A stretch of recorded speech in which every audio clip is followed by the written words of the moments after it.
বিয়ে করলাম কালকে, বাচ্চা হইলো এই রাত্রে, আমি তার টাচও করি না। কিন্তু এটা কি কোনোদিন সম্ভব যে বাসর রাতে বাচ্চা হয়? এটা তো আমার জীবনেও আমি দেখি না। আমার বয়স তো কম হয় না, বহুত হয়েছে, কিন্তু এগুলো আমি জীবনেও দেখি না। আল্লাহ আমার একটা নমুনা দেখাইছে আর কি। তো যাই হোক, আল্লাহ সাক্ষী, আল্লাহ সবকিছু। আমি যদি হতো ওই রাতে, যদি ঘটনাটা না হইতো, আরো এক সপ্তাহ পর হইতো, 15 দিন পর হইতো, দেখা গেছে সবাই বলতো যে এই বাচ্চা তোরে, এই বাচ্চার দায়ী তুই, এই বাচ্চার বাপ তুই। এখন এটা তো বাসর রাত্রে এই ধরনের কাহিনীটা হয়ে গেছে। এখন এটা তো সবাই জানতেছে যে আমার কোনো দোষ নেই, আমি নির্দোষ।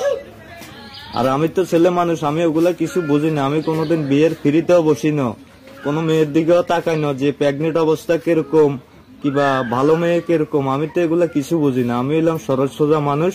আমার সাথে এই ধরনের প্রতারণাটা কি করা উচিত হয়েছে নি? আমি সারা বিশ্বের কাছে এটাই জানতে চাই যে আমার মতো এরকম না আমি ঠকছি, আমার মতো যেন এরকম কেউ না ঠকে। সবার কাছে এটাই প্রার্থনা করি। আমি এগুলা কিছুই বুঝছি না, আমি এগুলা কিছুই জানি না। এই যে প্রেগনেন্ট, আমি আবিয়াতি একটা ফোলাকে, আমি প্রেগনেন্ট অবস্থায় মেয়েকে কি বিয়ে করা কি এটা সম্ভব? কোনোদিনও সম্ভব না।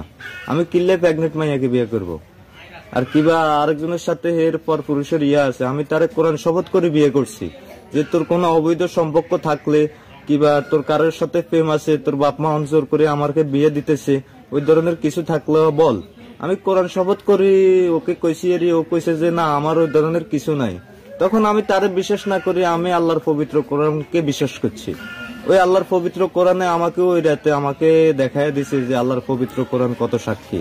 আর তো কোনো দোষ নাই। আমি বাচ্চা মানুষ, হয়তো বিয়ে করছি, বুঝি না, জানি না, এই বিদায়। কিন্তু ক্ষেত্রে জানি হুনি আমার লগে ক্ষতি কেমন করলো, এই ধরনের প্রতারণা কেমন করলো, আমার এত টাকা কেন নষ্ট করছে? আমি গরিব ঘরের সন্তান, আমি দিন আনি দিন খাই, এই ধরনের প্রতারণা আমার লগে করাটা কি উচিত? তখন এদের বিচার দাবি করি, এই দেশের মানুষের কাছে আমি বিচার দাবি করি যেন এই ধরনের প্রতারণা আমার সাথে হয়েছে আর যেন কারোর সাথে না হয়।